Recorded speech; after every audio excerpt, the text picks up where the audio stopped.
Now, today we are going to sing the first topic of software engineering, the nature of software, right? So, the nature of software in this topic, we are discussing about defining software, software applications domains, legacy software.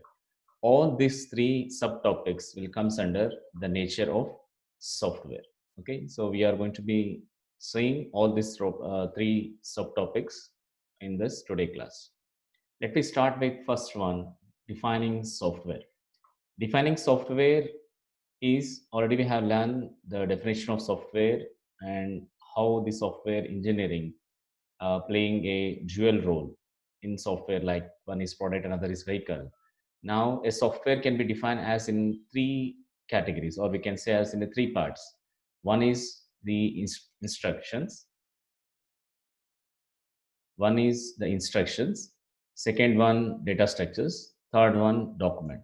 If you combine all these three, instructions, data structures, and documents, this three is called as defining a software. Coming to the first one, instructions. Instructions is nothing but like we are giving, saying to the problem or saying to the task what to do and how to do. That is logically we are saying. So that logically here we are called as program. So program in the form of instructions. What is a program again? It's set of instructions. Instructions is what? Rules and regulations. How to define a variable, how to create a for loop, how to create a function. All such type of instructions we are giving for the different types of compilers or based on our programming language which you are going to be using. So this instructions is saying how to do that task and in which way. That is the first one, that is instruction. The second, data structure. Now while you are giving input, while you are processing that instructions, in middle we require to store some data.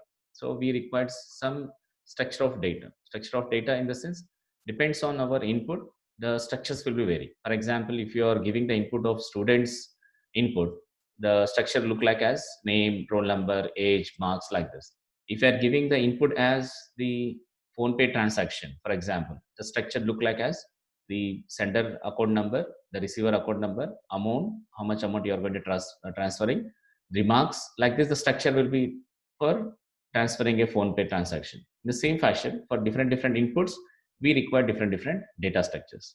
And documents is nothing but in each, the good habit of a programmer is for every 3 lines of code, 1 line of documentation is mandatory.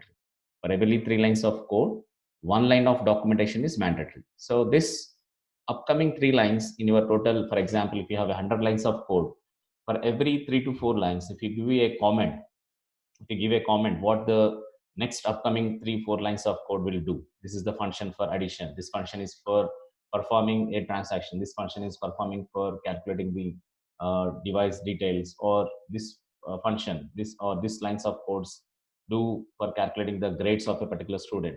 Like this, if you define it clearly in the documentation, then it would look like good to understand to anybody. So a software can define as three parts: instructions, data structures, documents. Okay. Now coming to the definition of engineering, as you are all are studying the engineering course.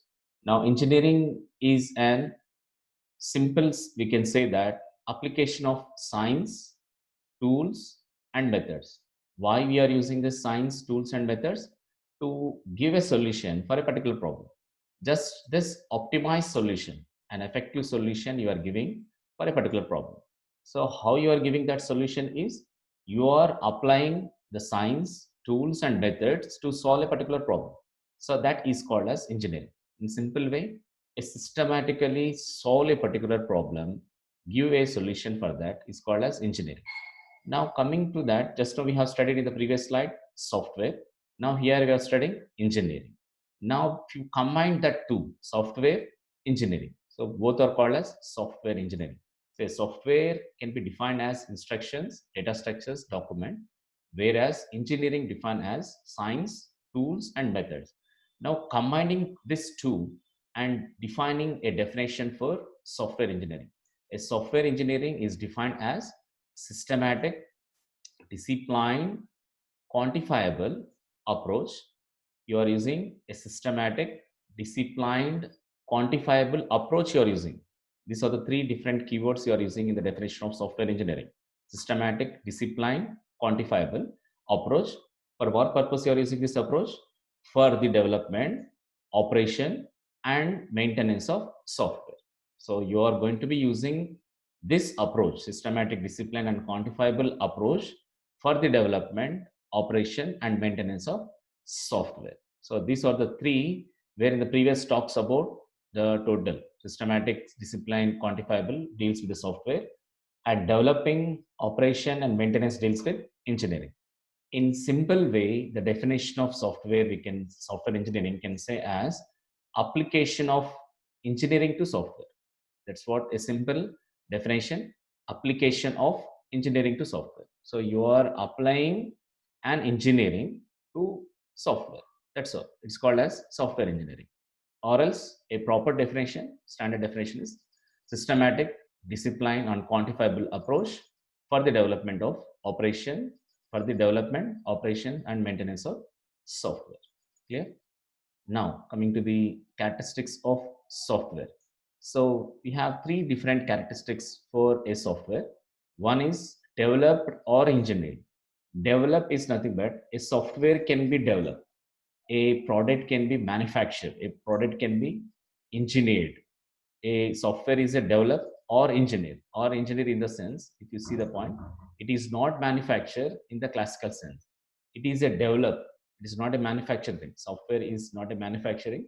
We can manufacture the hardware things, but not the software. So the first characteristic is software is developed or engineered. The second characteristic is software does not wear out. The meaning here is a hardware, whenever any problem comes in, we can remove that hardware, we can replace it. But a software does not wear out. We can't remove that software as it is. We can make some corrections in the software. We can resolve the issues in the software so that we can reuse that. So that's why hardware is a wear out, whereas software does not wear out. The third characteristic is software is custom built. Software is custom built in the sense we can customize based on our requirement, because software to software, we have Google Pay, we have Phone Pay, both the two transactions for the purpose of banking purposes or all such type of transactions we can do, but both are, the purpose is same. If you see that based on the customized the things, the Google Pay gives some different features. Based on the customized way, the Phone Pay gives the different features, right? Both are giving the financial transactions, both are giving some online services, but based on their customer requirement, they are having different services they are providing. That's why it is a software is a custom build. Nowadays industry moves towards to the component based rather than the construction based. What is the meaning of component based? Just we have drag and drop things. Software you're not developing from scratch, just we are drag and drop the things and we are modifying. The prototypes are available, we are adding our functionalities to that prototype. So we are not developing, or any software company not developing from the scratch. Whatever we have in the market, that we are using and reusing and customizing as per the requirement. That is called as moving towards component based construction. Okay. So most of some software companies continues with custom build as well. Now if you see the graph here, the characteristics of hardware, a hardware based on the time, maybe if your laptop or motherboard or maybe your hard disk, as the time goes on, time increases, the failure rate also be goes on. So that's why a hardware can be wear out, we can be replace. We can wear out means what, we can replace that one as the time goes on. For any hardware, not only laptop, motherboard, hard disk, any hardware device, as the time goes on, if the failure rate will be increases. Because of that, we are going to be replacing, we are wear outing that one. When you come to the software, as the time goes on, as the time goes on, as already we discussed yesterday, as the time goes on, different versions are coming. We are just updating. WhatsApp or Facebook or Phone Pay or anything, they are updating the things. So it is not replacing every time WhatsApp 1, WhatsApp 2, WhatsApp 3, WhatsApp 4. It's just giving updates. That's fine. As the time goes on, the total wear out is not possible in this one. We are just going for focusing of any changes. Increase failure rate due to the side effects. If your goes on increasing, only the updates will be done it. And normal, if you see the idealization curve, It will be normally, as the time goes on, failure rate will be very less and less. If you are increasing this failure rate, the failure rate is increased due to some side effects, because new technologies, if you are integrating into your existing software, then definitely a more failure will becomes. At the time, there is a chances for goes for second version of software. If you are changing only the existing code and you are giving more updates, then idealization curve will be there. If you are more focused on side effects, when the side effects will come, when you are integrating more technologies, when you are integrating more number of the complex codes, then definitely the failure rate will be increases. Due to that, the side effects will increases.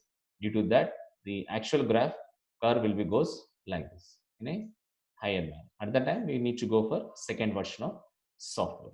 So this is the difference between the hardware and software.